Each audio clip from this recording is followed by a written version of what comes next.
Hello everyone, it is Joe here from OmniPoke, the channel that brings you guys everything Pokemon. If you're looking for PTCG live codes, make sure you check out the Potown store. You can get a 5% discount on your orders using that code OmniPoke. For today's video, we have 8 online tournaments to go over.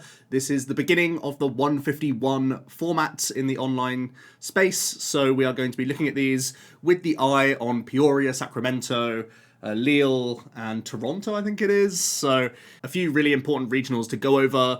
I am going to take a bit more time to look through every deck list today because it is the beginning of the format and we want to see how new cards are being introduced to decks, if any. And it's already been a really interesting week for top performers. We'll begin with the Tournament of Doom, and we have a Lugia winning the first tournament, and it's a colourless build of Lugia. This really has come on in leaps and bounds. I did a video of this yesterday, and what an intriguing build we have in front of us here. It's playing 4 copies of Professor Burnett. The most used supporter in the deck is a non-draw supporter. It is simply there to function as, let me discard my Archeops, which I suppose is the most important part of Lugia for getting that turn to summon. To some extent, you still need to have card draw to work towards your Ultra Balls, your Aromas, and whatnot to actually get your turn 2 summon off. And I'm interested to see that there's only 2 Stadiums and 1 Pumpkin in this list.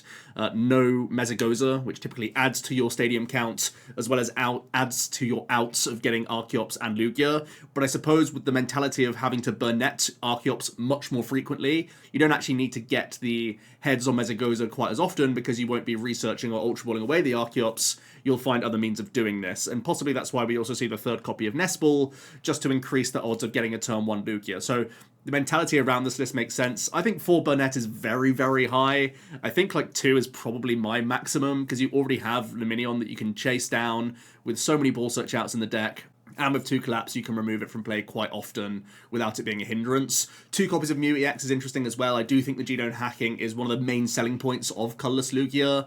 2 copies also allows you to beat Duraludon, so maybe you get around tech inclusions from other decks if there are going to be Arc piles wandering around, or if there are single strike Lugias playing the Duraludon. We've seen that in the past as well. So that's pretty interesting. It's not playing a Luxray Reversal or a Radiant Charizard package, but is playing the Weird Ear V, which is something I didn't have in my list, and actually I regret not talking about it more in yesterday's video, but today I can talk about it because it is featuring in a number of the successful lists. It gives you a better beat stick in the deck, where this is kind of known for having a low damage cap with 220 from Lugia, 180 from Snorlax. Yes, you have the burst potential of Mew, but that's only into a couple of matchups. So Weirded does give you a potential burst throughout the game. It does rely on not many knockouts being suffered, and oftentimes you are collapsing away things that take damage as well, so it's not the easiest thing to weave in. But if you do have spare Primal Turbos just going around the deck, putting energy onto the Archeops themselves, back up Snorlax, that sort of thing, you can find an opportunity to use that Weird Ear effectively, doing that 40x the amount of energy attached to it, and it takes them all for itself. So especially if you're combining this with a Jet Energy, you should be able to knock out certainly V-Star and V Pokemon. It can cause a bit of disruption for the opponent. So as I said, some interesting counts, and Burnett does make a statement here as a 4 of, but I still think the tried and trusted builds are still quite reliable. We have a second Lugia in second place, and this is a single strike build. Again, very interesting to see. Some adaptations again going on in this list. A slightly increased count of colourless energy. Actually, I think it's the normal count of colourless energy, to be honest, but it is playing a Mew EX to try and support that. I think I'd like an extra colourless energy in the deck list if I want to have the genome hacking, because very often you need this into Tina to have no double turbos attached, and you open up many more snipe possibilities if you don't have to double turbo the Mew as well. I'm thinking about knocking out 80 hit point Curliers, for example, by copying Greninja. But I think with enough colourless energy, you should be able to still get the job done with Mew a decent amount of times. It's also playing a 1-1 Umbreon VMAX line, which you don't see all that often compared to just having the single prize at Yveltal. I feel like Yveltal's just still too good to not play, really, to be honest with you. But it is cool to see the Umbreon coming in. Gives you extra Gust options, and to be fair, extra Gust puts Mew more in the limelight and allows you to have more opportunities to hack things. So at least that's a very cool option to have, where you can Gust much more reasonably. We've seen lists with 4 copies of Boss's Orders in Japanese builds of Lugia that were successful, so having an extra means of gusting is actually a little bit interesting to me. So that's at least something going for Single Strike. I do think there will still be this power struggle between Single and Colorless, and I think Single Strike slightly edges the mirror as well. Let me know your thoughts on that. Maybe with Colorless having Mew in the deck now to respond on T-Tars changes that, but that was definitely the case in the past. But also Colorless has a little bit more space to play the Luxray as well, so if you actually respect the mirror, you can be favoured if you want to play Colorless, because I think you have more space and more license to play the reversal package. So it's going to be a power struggle. Single Strike won out the first time around when Colorless popped up its head, but it feels like there's more people believing in Colorless now, so that's going to be interesting to follow. We do have a Guardy in top 4, quite Tord-esque, I suppose, with the Forest Seal Stone package. It has cut the Luminion, though. I think Forest is much better when you do play the Fish as well. So I think if you're choosing to not play Fish already, I would also cut Forest if you're just playing the one Zacian. I feel like you need the 2 Vs total. So either you play like the Aussie build of double Zacian, double Forest, and like the high worker count, or you play the Fish and the Zacian. It looks like this player's just cut the Fish for a Mew. They really don't serve similar roles. I think they're very, very different cards, so I wouldn't necessarily be doing that myself. It's also playing the Temple of Sinnoh. This is a tech card to improve the Lugia matchup, which I think is very reasonable. At the moment, I'm trying out League Headquarters in this spot. I'm also trying out second copy of Worker and the Vacuum. Those are still cards that have been rattling around. And I think specifically when you're cutting Luminion, I would want the extra supporter. So a second Worker to me sounds like an improvement on the Temple, but this might just be a metagame call. We know that Colorless Lugia has been hyped a lot, so having a tech card for Lugia going into the next set of tournaments is also very reasonable. But if I was still thinking of playing Zacian Forest, I would definitely still play the Fish. It seems too good, especially with such a low supporter count just naturally in this deck. The Mew should be taking a different spot, I think, from the deck. It shouldn't be taking the Fish space necessarily. But that's just my 2 cents. You have to think about this card. It's not a consistency card. This doesn't buff consistency at all, which is what the Fish is trying to do for you.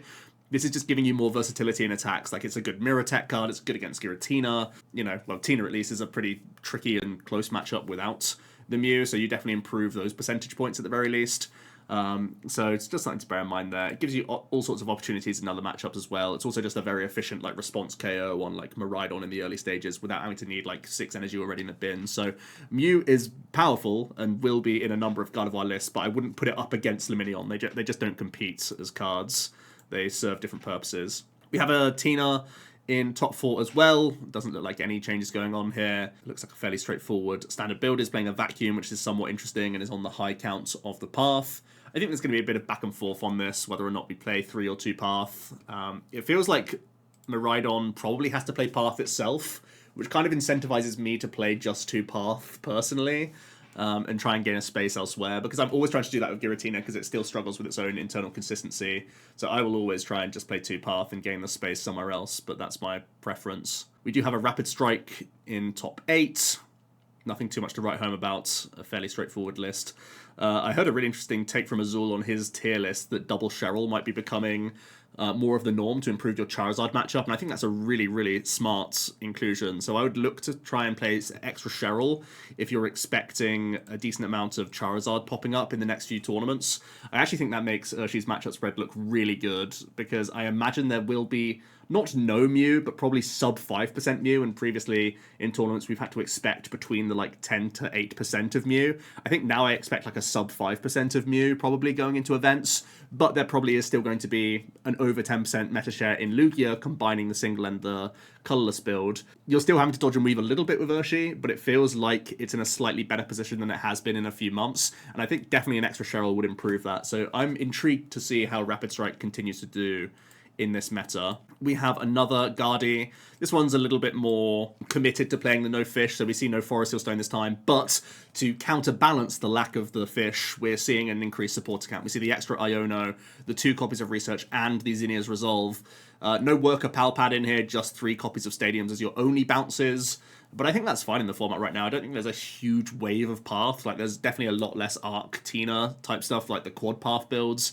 And even Miraidon, I'm not expecting there to be quad path at the moment, because they have to make space for new tech cards, like attackers, whether it's Zapdos or Lucha, or if it's just MuEX coming into the list, so I feel like 3 stadiums is the most that Miraidon can afford to play at the moment. So I think you're pretty okay at a 3 count, honestly. I don't think you need too many bounces. And this supporter lineup makes sense when you're not playing Palpad, I think. Yeah, it looks like a very clean 60. And another successful build with MuEX, so it does seem to be possibly some new toy syndrome because it's still week 1. But they seem to be doing well in this first tournament at the very least. We have some Turbo, Lost Box. Actually, this is Kyogre, I should say. And this looks very similar to the winning regionals list from Estrada. And it's a really, really good build. I think Kyogre is very safe in the format right now, because I think there's an expectation of Lugia to do well, which makes me want to be playing the Kyogre build, because you have the best matchup into Lugia if you're playing Kyogre. So yeah. Then we have another Lost Box, and yeah, no surprise that also it's a Kyogre build doing well. Turbo has to be a little bit concerned about the amount of Snorlax creeping into the meta with Colorless Lugia, so it's like another challenger to Turbo Lost Box, which we have to be aware of, because I think at the moment it's basically Rapid Urshi, which is the only like check to Turbo necessarily, and I think now a colourless build of Lugia and still somewhat a single strike build of Lugia are checks to Turbo, which makes me think Kyogre is like obviously the harder deck to pilot in regional style events, so props to you if you're able to have the stamina to do that well, to go that deep in tournaments with Kyogre. But I think it's the most well-rounded build we could be playing right now, personally. Let's go on to Deck Out Mondays, where we have another first place Lugia, and once again, it's the colourless build. Some interesting cards going into this one. We do see the Reversal Luxray package. This isn't just a Mirror Tech card. The Lightning type coverage can be handy into Charizard Pidgeot builds, and sometimes there are still going to be some chien-paos running around with Palkia. And at the end of the day, it's another single prize Pokemon that can hit the crucial threshold of 180, so it works in with Thumping Snore for 2-hit KOs and that sort of thing. So it's just a generally reasonable card. It's also just an efficient card because it's just one attachment for the Lux to get into the mix. So I feel like it is reasonable. I've had it sort of competing with Radzard in that space, and at the moment it's going down this line. This looks very similar to the Champions League Yokohama list as well, because it's playing Great Balls instead of Nest Balls. This does give me heart palpitations, but Lugia already gives me heart palpitations, so I think it's kind of okay just to embrace the madness and the chaos of this deck and say that Great Ball can sometimes go in after a Capturing Aroma outcome. So whether you get heads or tails, you then know that you have a Great Ball follow-up, and then you can cherry pick from there. It's a strange dynamic because you'll be taking Pokemon out of the deck with Aroma first to lower the odds of the Great Ball itself, but it essentially gives you that option of getting the missing piece. Whereas if you play Nest Ball, you're always committed to a basic, and then you're really hoping that the Aroma flips heads for an evolution, that sort of thing. So I do understand that mentality, but just statistically, it doesn't make me feel good for lowering your stats of getting a Lugia turn 1. This is interestingly playing a 3/3 counter the Lugia and is playing the transformative start Ditto. I think this card is absolute garbage, by the way. I have seen a lot of people talking about this card, but because it only can work when you've gone first and has to be in the active position, this list is only playing 3 Jet as well, so it's not even committing to the bit of Ditto, where you might have to like pay retreat out of things. It's not even easy to pay retreat out of Lax, so you have to have Jet energy for the Ditto to work out. So I think this is like a troll card, to be honest with you. I understand the mentality of wanting to lead a single prize Pokemon, especially in Lugia, because it's so important to bank your summoning star on the bench, and if you've gone second, you at least force boss, which not many decks can actually achieve. I understand the mentality, but Ditto is just so niche, so narrow, and this could just be a ball search in every other situation and be so much better. Even in Mesagoza, I think it's stronger. Like, it's playing the Artisan to maybe give you extra incentive to Ditto, and you can have that representing single prize board state. But if you're not playing 4 Jet Energy, I mean, what's the point? You got to commit to the bit, right? I feel like that has to be done. Let's just go back to 4 Lugia, shall we? And pretend this never happened. Let's go on to a Charizard Lost Zone. This is a Radiant Zard build. Looking pretty okay here. Pretty consistent list. We have some Jet Energies to help ramp that Lost Zone, which I do think is important for this build. It's playing 2 Vacuum, but only 2 Stadium and no Tool cards, so I don't know how often this card actually comes up. But I suppose you still need a decent amount of total bounces to allow your Zard to play the game under path. Interestingly, though, it's a Mirage Gate build of Charizard, which we don't often see. We haven't seen for a while, at least. I think a little bit in the Silver Tempest format we saw this. But this is choosing to play Gates to unlock the MuEX option and possibly even just have earlier Zard. So having Raihan plus Gates does allow you to genome hack a few pieces here and there, so I think that's a little bit cheeky. Having to play Rods as well, even with this lower count, is kind of okay. So yeah, I definitely think MuEX has a place in Turbo Lost Box. Hadn't really thought about it in Charizard box, but it does seem to be an interesting inclusion for sure. Speaking of which, we actually have a Turbo Lost box, which is also incorporating the Mew EX, which is really cool. It's got the Pokestop Forest package, which you'd still expect, but it's choosing to cut the Drapion. Again, I think there is an overall reduction in Mew-based decks, so I think it's okay for you to play no Drap. But Drap is also pretty okay into Guardy. It can give you surprise knockouts, I suppose. So I wouldn't always write it off, even with the Mew EX inclusion coming into the deck. But I suppose you're already okay into Guardy without the Drap anyway, so it's not too big of a deal. Collapse Stadium's an interesting one in the deck. Maybe you just have a total number of 2 prizes now that you want to get rid of, or you want to bait out some damage onto these Pokemon and then you can collapse it away in the mirror or something similar like that. So that's pretty cool. But yeah, Turbo's still standing pretty strong. I'm somewhat interested in playing a Snorlax in Turbo now, just so you have an answer to opposing Snorlax in Lugia builds. We then have a Kyogre build of Lost Box, which is playing Shaman Grass Energy. Of course, you cannot Aqua Storm into Charizards, so because of their bench protection, right? So playing some Grass Tech is okay, I suppose. I'm not sure if Shaman would be my choice, because it's another multi-prizer. I think Tropius is still better, even with that lower damage output. I think you still have time to just like cram and Sable stuff in the matchup. But I haven't really played enough with the Shaman to really know, to be honest with you, so maybe it's a mandatory inclusion if you're worried about Charizard. We have our first Miraidon, and this looks really similar to the Channel 60 that I put out a few days ago, actually.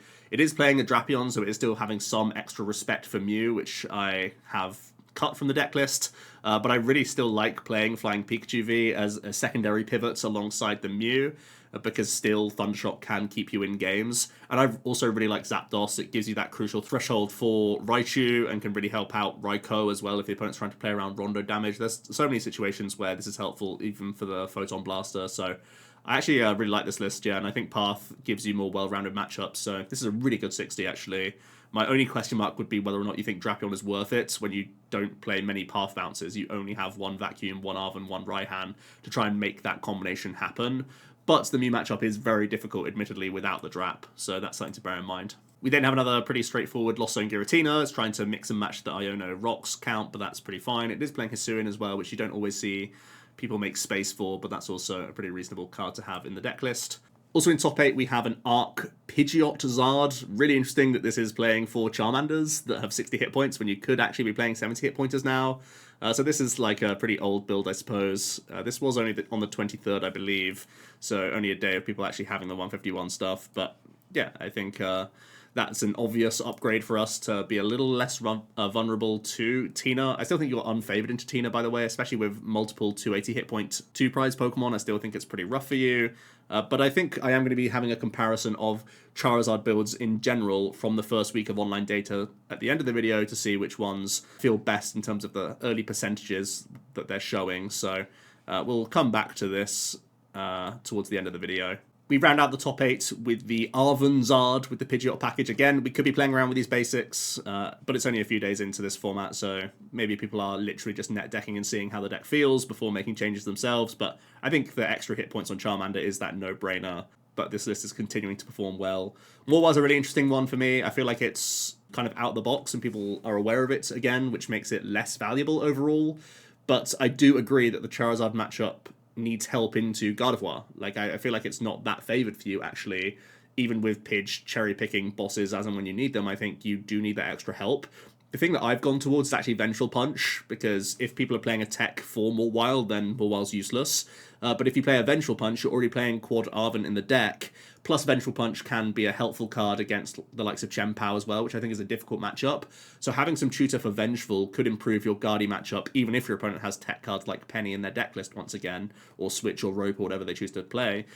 So I feel like that could be the space that Mawile is taking up going into the future regionals. I think that covers the most bases and is the most well-rounded, easy tech card that at the very least you can tutor out throughout the game for thinning with Ultra Ball or whatever else, or just putting into play for extra Arven value, because Arven really falls off in this deck, right? After you've got the initial forest, you know that the second forest is just fodder, and the Choice Belt is only handy in a number of matchups and not all of them. So having a Vengeful seems like a reasonable include here over the Mawile. Let me know your thoughts on that to improve the Guardy matchup and slightly improve your chien-pao as well. We move on to the late night 137, where we have Giratina getting a 10-1 record. Not too shabby at all.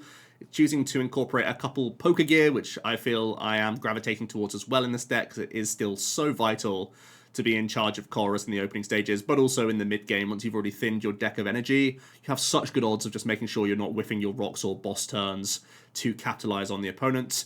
It's playing a Spiritomb, which is interesting. Maybe this is more of a tech card for Lugia now than it is for Mew, because I do know that the Giratina matchup is bad into most Lugia builds, I would say, and that is sort of upticking. So maybe Tomb has to come in as a more proactive answer to Lugia players to slow them down and give them no fish option. I think that's actually some interesting thought process there. There was a Beach Court Miraidon in second place, which is incorporating the Zapdos Hawlucha package as well as the Mew. Has a couple Judge in here as well as 3 Iono, so a decent amount of disruptive options. But I do feel these disruptive plays are much better when you're not playing pure Beach Courts, because you're really trying to disrupt, well, firstly the Charizard builds, which Beach Court doesn't really change, but also the Lost Zone box players, and giving them Beach Court, even if you're giving them lower hand sizes, gives them that free pivot to just dig more cards into the deck. So I think there might be some slight anti-synergy going on here, but at least you have proactive answers of Hawlucha and Zapdos to try and take multi-prize turns. Of course, the Zapdos requires a Pokemon to be damaged on the opponent's bench to be able to pick them off for that 90 damage poke, but that's why the Hawlucha's in here to try and make it work.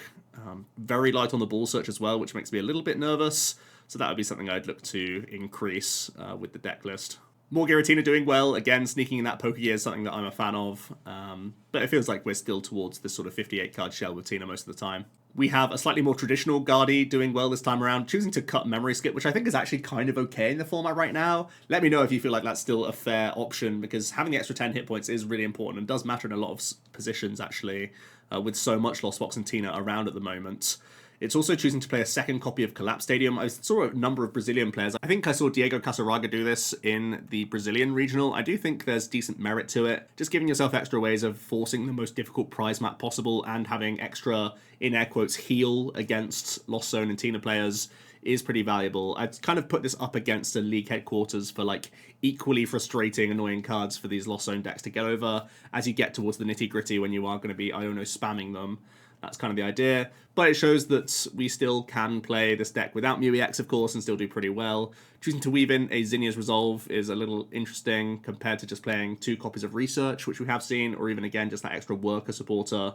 I suppose when you're already playing 3 stadiums, you don't need the extra worker. But the Zinnia's just lets you grow that hand size even further, rather than the Research, which is, in the immediate turn 1 and 2, the stronger card, but has big downsides of discarding key resources, whereas the Zinnias can be a bit more resourceful. We're seeing all sorts of colourless Lugias do well, and this is no exception, where there's actually only 1 Snorlax in the deck list to try and offset that prize trade here and there. It is also playing the Radiant Charizard, however, with the Luminous Energy package, and it is playing 1 Dunsparce to try and improve your time into the Miraidon matchup. I think there's actually a lot of care being taken to improve the Miraidon here, because it's choosing to play 2 Vacuum as well. This obviously does add to your stadium bounce counts, and you're seeing there's only 1 physical stadium in the deck list, so it's still keeping you in the game against path-based builds, but it has the upside, of course, of getting rid of Bravery Charms, and Bravery Charm is a big problem for colourless Lugia, because you want to be swinging with Tempest Dive, especially with a Dunsparce in the deck, right? You want to be hitting that 220 threshold, and the Vacuum then allows you to capitalize on taking knockouts on the Raikos and on the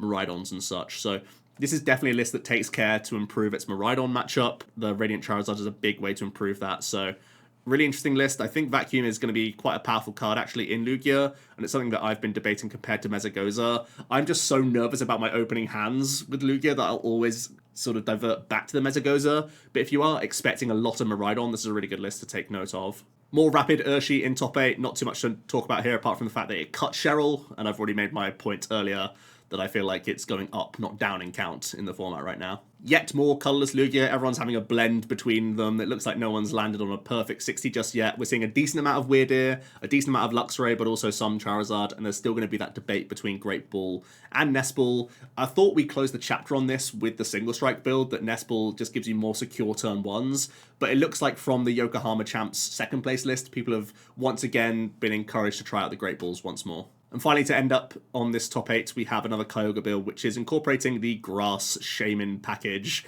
Definitely trying to bully some Zards out there.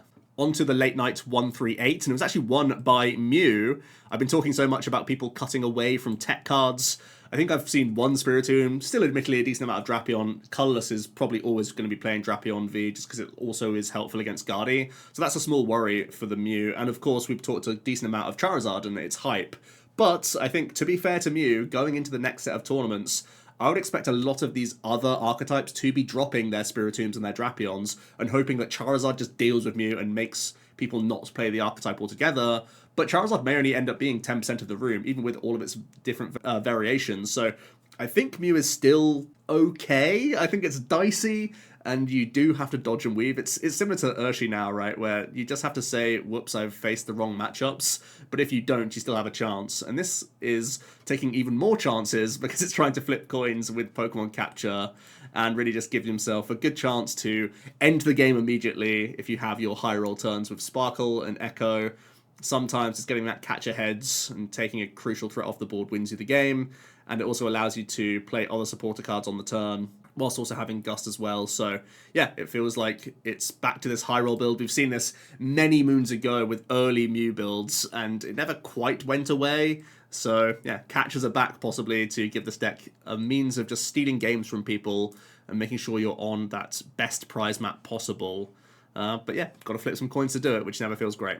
The Fusion Mew was able to best a Lugia. This one is once again incorporating the Dunsparce, so again, more respect there for the Miraidon matchup. And again, it's the quad Burnett, so it looks like there's merit to this build as well. Something I admittedly do have to try, I suppose. Single Strike is still right on up there, and adding in the Cobalion does give you at least some chance into the Charizard matchup where you're buffing your T-Tar's damage output, so you can crush through even Zard EXs, provided you don't prize some of your Single Strike energy.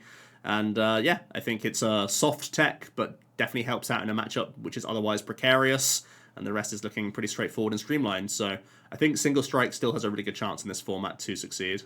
We have another very standard Giratina, but also in top 8 there is a chien-pao Palkia, which we haven't seen too much of. It is playing the Lost Cities, the Cologne, and the Cross Switchers. I feel like I am a little bit worried about the amount of Lugia in the format for an archetype like this, where it's just another thing that's difficult for the Palkia to punch through oftentimes. But I do still feel like Cross-Switcher, Cologne, and Lost City players are very powerful, and there are admittedly more Stage 2s in the game right now with Charizard as well as Guardy, so there is still some reason to like this deck overall. We do have a Zard Lost Box in the top 8 of this one.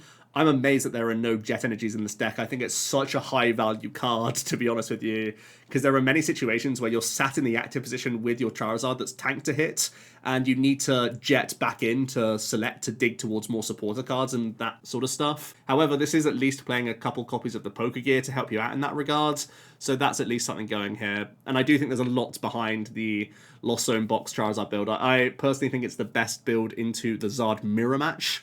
And we're going to look at the data once again, comparing all the Zards against each other later on in the video. But just know that I'm right behind the Lost Zone Box variant. I think it's very powerful, and it's still taking inspiration from Alberto's list from Barcelona. More Lugia, more Ditto. I'm just going to move on.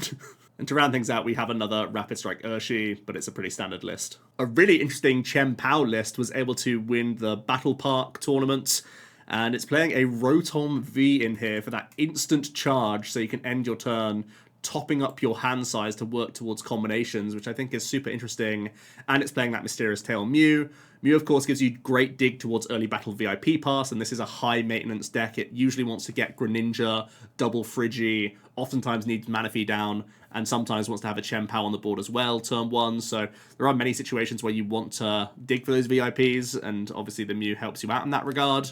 It's also playing an Arven package in addition to Irida. And this is super interesting to me because the deck getting to play 6 Irida feels so good, because essentially the Arven gets you now the Forest Seal Stone, which combines with your Rotom as well as your Luminion, which gets you any card, which is obviously a great combo enabler, but it's also getting you the crucial Candies, the crucial Cologne, the crucial Cross Switchers, and the Superiors, which is what Irida is also trying to do throughout the game. So you're really just increasing your overall Irida counts if you think about it in a backwards way. It does force you to have multiple 2-prize Pokemon on the board, which I do think is a small concern for the deck. And by cutting the Bib Barrel, you of course are making yourself a little bit more vulnerable to the hand disruptors. But I think this is a really interesting way of going about things. In my most recent chien-pao Baxcalibur, I have been playing the quad Pokestop as well as Poker Gear, just to give me extra dig towards Irida.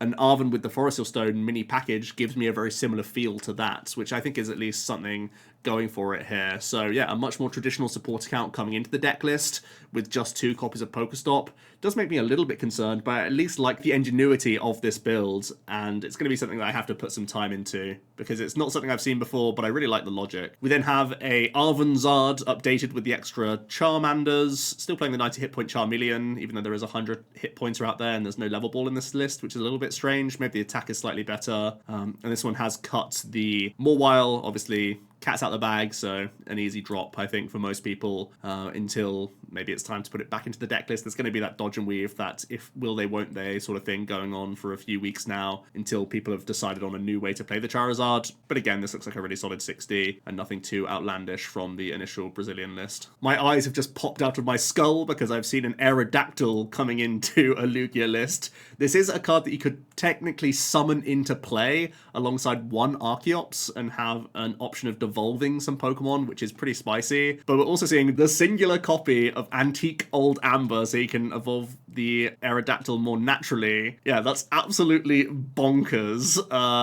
Yeah, someone's cooking for sure. We have another bog standard Intel Urshi. Then we have another Palkia chien-pao. This is an interesting one where it's playing the Suicune in here for early aggressive plays. I think this does help out your Miraidon matchup actually quite substantially, so that you can have that turn 2 going second swing back into them, because so often the opponent goes wide as a Miraidon player, and it can give you some surprise factor as well. So I think that's actually a really cool and important option if you are respecting Miraidon in the game and still want to give yourself a chance to race them. Because at the end of the day, you'll still be able to race with your Palkias. It doesn't matter that they knock you out as long as you took the first 2 prize cards. So that's also pretty interesting. It's also playing a couple interesting tools with the box and the belt. Also seems like reasonable additions alongside the Lost Vacuum. One card that I do think is really strong in Palkia chien-pao is 1 copy of Celebrations Mew, just for better digs towards your pieces as you go. Just a small note there, but seeing as that you already play such a high switch count, it seems like a no-brainer once you've used a couple Shivery Chills where that gets diminishing returns. The Mew could be a good late-game pivot. We have another Arvenzard in top 8. This is actually a copy pasta build, right, where it's playing the 60 hit point Charmanders. We then have another Gardevoir list. This is incorporating that League headquarters. It's a card that I've been debating in my most recent Guardies as well. I've been playing it in local events. At the moment, I've been leaning more towards the workers overall just to increase my support account, and this one is just choosing to play 2 research even with Palpad, no worker at all, which is a surprise to me, just to increase your overall counts. But League HQ does obviously improve your time into your Losso matchups, and it's so crucial to have a good time into those, so it's a card that I'm definitely respecting in the deck now. And we end on yet another very straightforward Intel Urshi. I'm not showing off the deck list because we've seen copy passes of these over and over again, but still definite respect for Intel Urshi. It's had a pretty good week, I would say. Guardy was able to win the Tournament of Doom. This list is playing no Fish, no Forest. I really can't put my finger on why so many people aren't playing these cards. Tord has popularized it in multiple tournaments now, some of the biggest in the world, and it's Tord, and it's obvious that Fish Forest gives you such increased percentages to play the game. I really can't get my head around why people aren't flocking towards Fish Forest. It just seems so correct from the multiple tournaments that we've seen, but it seems like almost everyone cuts these and then just goes for higher support accounts overall.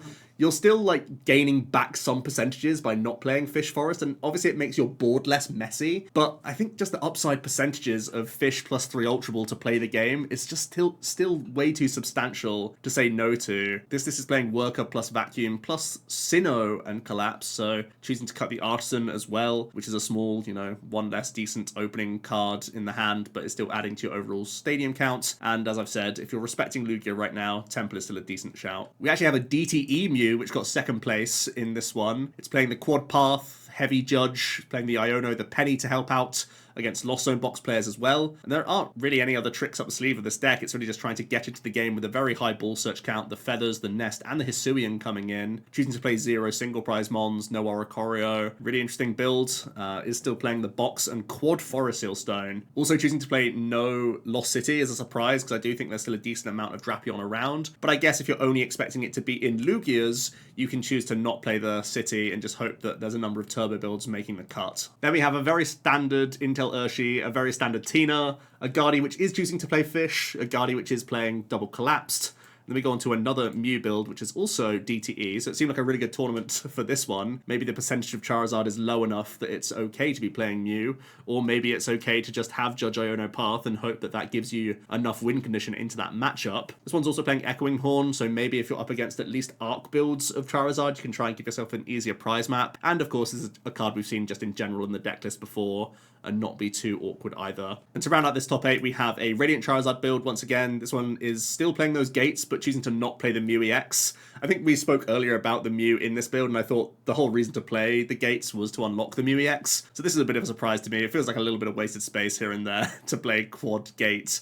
only to help out exactly Charizard, basically. And it does allow you to like pivot into Lost Mine a little bit more, but yeah, it really doesn't seem worth. Definitely not 4 gates if you're not playing Mew EX. We have a really interesting Guardy winning the next Battle Park tournament. It's playing Town Store as well as the one Forest to help out with your Zacian in the opening stages. It's even playing the Emergency Jelly, which is a throwback. I suppose the idea here is if you're not playing the reversals because you're trying to lean into the Zacian part of your deck that little bit more, you want to have the Jelly to help you brainwave into the Lost Zone box matchup, and it's not too much of a brick because you're already playing the Town Store in the deck list. It's playing that similar support account to the Aussie build and has a ton of the Ball Search in the deck list, and the Forest is trying to help out be the third copy of the Rare Candy and just getting you into the game. So yeah, once again, this build is proving that it's still a really decent choice, and the Town Store is a really nice addition, I think, to give you a little bit more flexibility. We have more colorless doing well. This is a list that I really vibe with, very similar to the one that I was testing, just adding in the Weird Ear, and I think this has a lot of merit to it. I'm surprised a little bit by the double luminous, but I do understand why you don't want this to be rendered completely useless if you've prized one or if you've had to research one earlier, especially if you're not playing the Zinnias. I do understand that, because a lot of the time this will be like a 4th Jet Energy, and that ends up being a blank a ton of situations as well. So I do understand the option here, even though it looks a little unintuitive. We have another really interesting Miraidon in top 4. Interesting for a couple of reasons, but the big one that stands out is the Ampharos EX in the deck list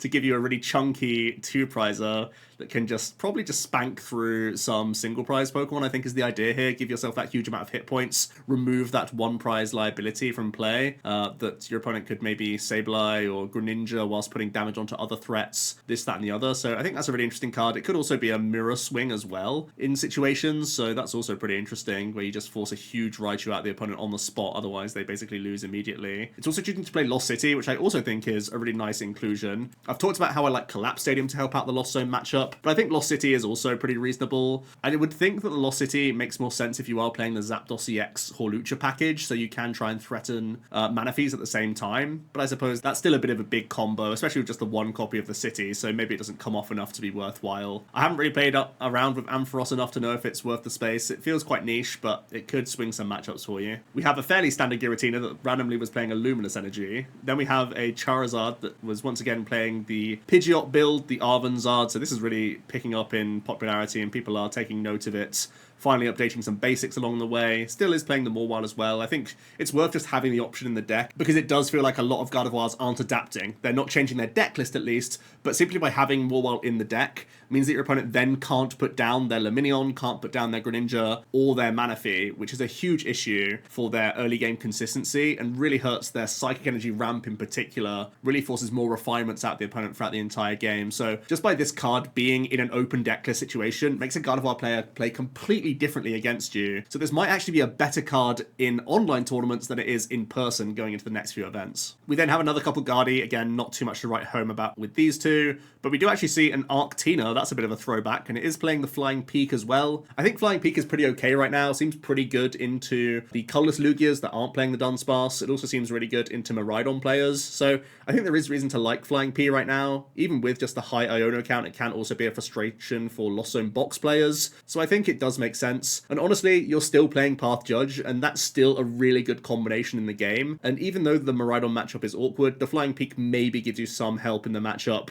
They do play ropes and bosses, but it's hard for them to align it all together when they don't have much of a draw engine on their own side of things, and they are forced into low hand sizes all the time with this deck. So I think this deck has been really written off recently, and I think it's like still okay, especially with the Flying Peak. It seems to cover at least one of your weaker matchups, which was Miraidon previously, but there might be enough Miraidons not playing Path right now that we can once again Starburst freely and actually get into the game with this deck. We end on the full heal Obsidian, and it's once again a pretty standard Giratina list doing well. Again, not too much to write home about, is playing the higher counts of the Path and the Super Rod. That just gives you a little bit easier time with your flower selectings and gives you slightly earlier options to Path against Lugias and against Arcs and Miraidons and that sort of thing. So, and just more occasions to Path people alongside Roxanne against Guardies and such. Definitely a powerful list and seems pretty streamlined. We have a Turbo Lost Box getting second place, interestingly including shoes, but even with just 2 Pokestop. I think I would actually sway the stops to be higher before I started adding the shoes, because you've increased your ratios of success with Pokestop before actually increasing the count of them. Possibly even going as low as 2 Forest Seal Stone now with just 2 V Pokemon in your deck list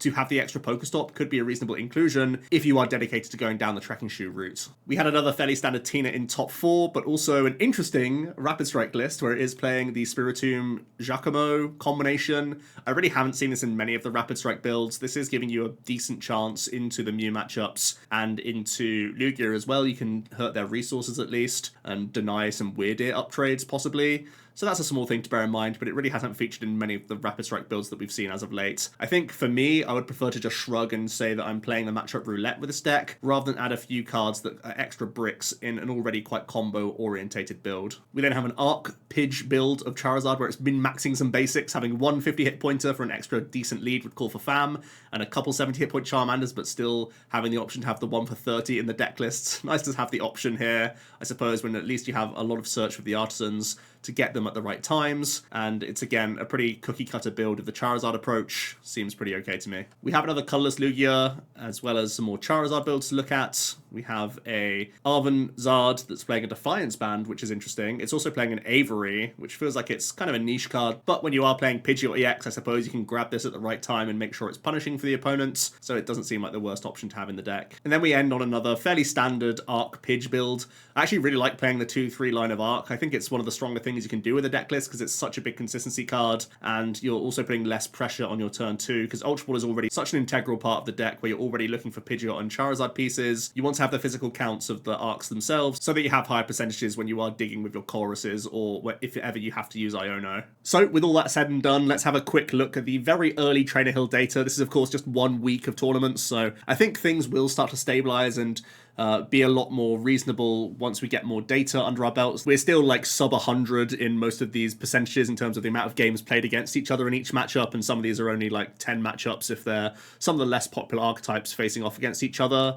But from the early data, it looks very good for the new wave of Lugia. You can see the colorless build of Lugia Archeops here has had really good results into everything but the Miraidon Flaffy, and we even talked about a list that had a decent chance into Miraidon if you choose to play the Dunsparce Vacuum package. That could also be pretty interesting. The single strike build is having a much more difficult time into Charizard specifically, so if you are respecting that in the next set of tournaments, it might be worth looking towards the colorless build instead. And it also seems to be weak into the mirror, which was something that I wasn't really expecting because that previously didn't used to be the case, so it might be the Mew EX that's flip-flopping this matchup into a much more winnable one for the colorless build going ahead. Rapid Strike Urshi also looking really appealing. You just kind of shrug and say, oops, I hit Lugia, and you're quite happy to see a lot less Mew in the format right now, just in terms of popularity. Giratina still looking pretty okay, does have some dodge and weaves here, and is really bad into the new colorless Lugia, so that definitely is a challenger for this deck. Gardevoir also looking pretty solid, especially when your lowest win rate matchup, at least from this week, is Fusion Mew, and that feels like a decent enough deck to attempt to dodge.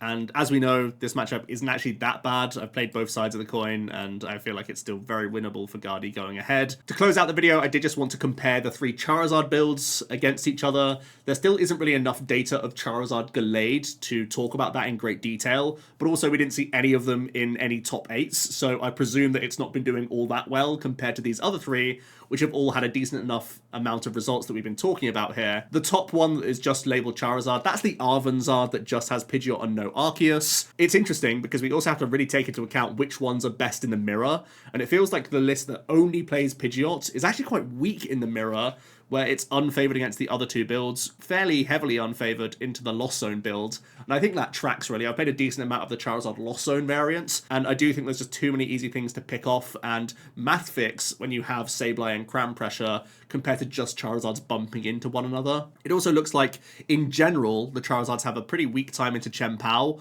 although somehow the Arceus build has a much better time into this. Maybe just having more additional hit points early with the Arc gives you a decent time here, or it just means that you can Starbirth and punish weaker starts from the chien-pao, much better than the Pidgeot builds or the Lost Zone engines, because they can't just Starbirth for bosses for like lone Frigibacks or lone Bidoofs or anything like that, where you could just make them crumble. I feel like these decks have to focus much more on getting their own setup going, so you're not really affecting the opponent's board quite as effectively, which I think is also a big factor. Both Charizard and Charizard Arc have quite weak times into Gardevoir. Notably, playing more multi-prizes makes your matchup worse, who would have figured, but it seems like the only build that's favored into the Guardy matchup is the Lost Zone variation, and hey, look, it's Sableye again helping you out there. So I do think the Mawile might become more copium now that it's come to be known, and I still feel like the best tech card you could be playing in Arvanzard will be a copy of Vengeful Punch going ahead, especially because it also gives you some percentage gain into chien-pao as well, which is one of your weaker matchups, which we've already established. I think the biggest hurdle for all of these Charizard variants is they all suffer at the hands of Intel Urshi and Giratina Lost Zone box. It's negative in any which way you slice it. The Lost Zone variant of the Charizard deck really struggles into Tina and Urshi. The Arvanzard is the most well-rounded and has the closest matchups into your unfavorables. At the moment, I'd be putting my money on the Arvanzard doing well in the immediate future, but if we see enough Charizard in the format, then there's more reason to look towards the Lost Zone variant because it's favored in the Charizard mirror match, and I think that could also be still an adapting deck list. We have seen a bit of variation between the Lost Zone variations, and I think we can come to a better consensus of what is the best 60, whereas everyone is pretty much copy-pasting a 59-card deck list from a Brazilian regional winning list already, which is already of a very high pedigree. Let me know your thoughts, and I hope you enjoyed the deep dive into the deck lists themselves this week. Of course, we're taking the time because it's going to be really important to make sure we're having the right lists going into these regionals, and we have as much data to work with as possible. Thanks so much for watching, and I'll see you tomorrow for another video. Cheers.